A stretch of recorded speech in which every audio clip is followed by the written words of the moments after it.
Ya, pemirsa, berbagai upaya dilakukan pemerintah untuk memerangi narkoba di tanah air. Ya, bahkan di awal pemerintahannya, Presiden Jokowi langsung menerapkan hukuman mati bagi pengedar narkoba. Benarkah pemerintah tidak tegas dalam memerangi narkoba di tanah air atau malah justru sebaliknya? Rekan Dede Salembesi akan mengecek faktanya langsung dari Newsroom Metro TV dalam segmen Fact Check. Silahkan, Dade.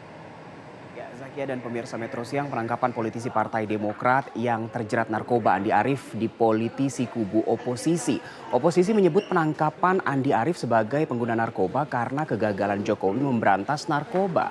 Kita lihat pemirsa, wakil sekjen partainya SBY ini ditangkap Senin siang di sebuah hotel di Jakarta dan dia langsung ditahan dan diperiksa. Dan kepolisian memastikan bahwa Andi Arief ini positif menggunakan narkoba jenis sabu dan semalam pihak Partai Demokrat mengumumkan pengunduran diri Andi Arief sebagai wasekjen Partai Demokrat. Dan semalam juga Andi Arief ternyata diperbolehkan pulang setelah melengkapi berkas administrasi, tapi Andi Arief tetap harus menjalani pemeriksaan di kantor Badan Narkotika Nasional yang dijadwalkan hari ini, hari Rabu.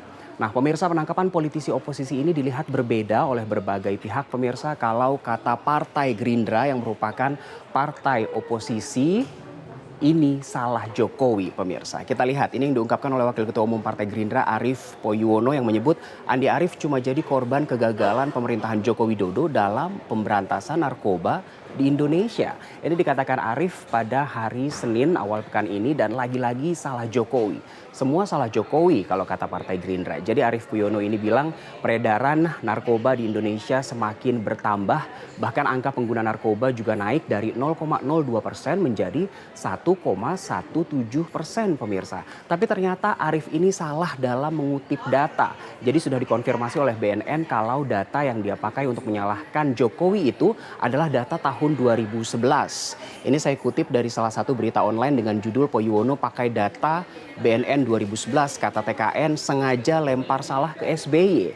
Jadi salah alamat, artinya yang seharusnya ditunjuk Gerindra SBY bukan Jokowi. Karena pada tahun 2011 menurut data yang dipakai oleh Poyuono ini saat itu adalah presidennya SBY bukan Jokowi. Dan kalau kata anggota TKN Jokowi Ma'ruf Inas Nasrullah, pemirsa, dia mengungkapkan Arief Puyo mengatakan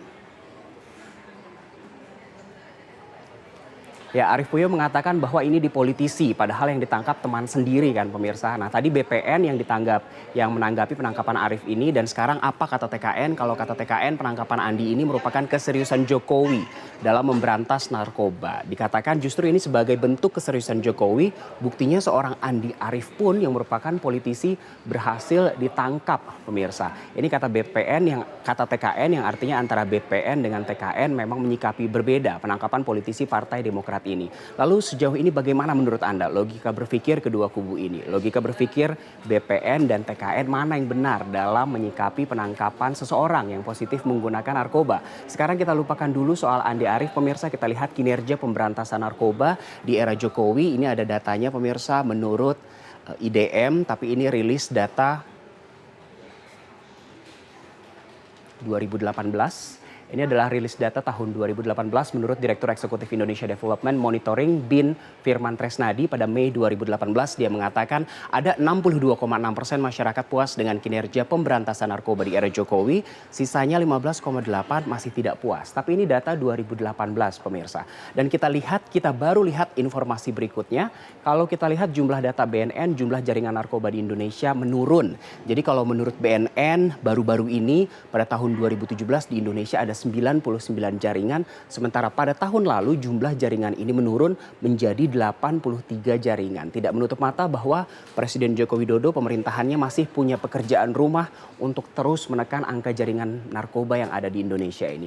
Tentu kita harus terus mendukung upaya pemerintah untuk memberantas narkoba ini, dan salah satu bukti keseriusan Jokowi memerangi narkoba ialah hukuman mati. Jokowi kan dilantik pada Oktober 2014 dan di akhir tahun yang sama Jokowi langsung menerapkan hukuman mati ini, walaupun menimbulkan kontroversi baik di dalam maupun di luar negeri, pemirsa. Kita lihat bagaimana data dan fakta hukuman mati yang dilakukan oleh pemerintah kita selama ini. Jadi di era SBY selama memerintah 2 periode yaitu 10 tahun dari 2004 sampai 2014 SBY memberlakukan eksekusi mati kepada 16 orang. Sementara di era Jokowi selama kurang lebih 3-4 tahun antara 2014 sampai 2017 Jokowi mengeksekusi mati sampai 18 orang.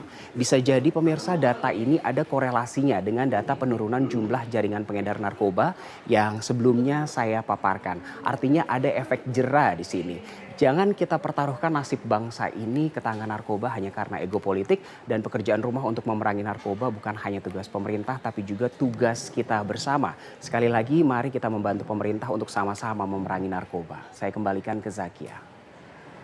Baik, memberantas narkoba bukan hanya tugas pemerintah tetapi juga tugas kita bersama-sama. Terima kasih Dade Salampesi atas pemaparannya.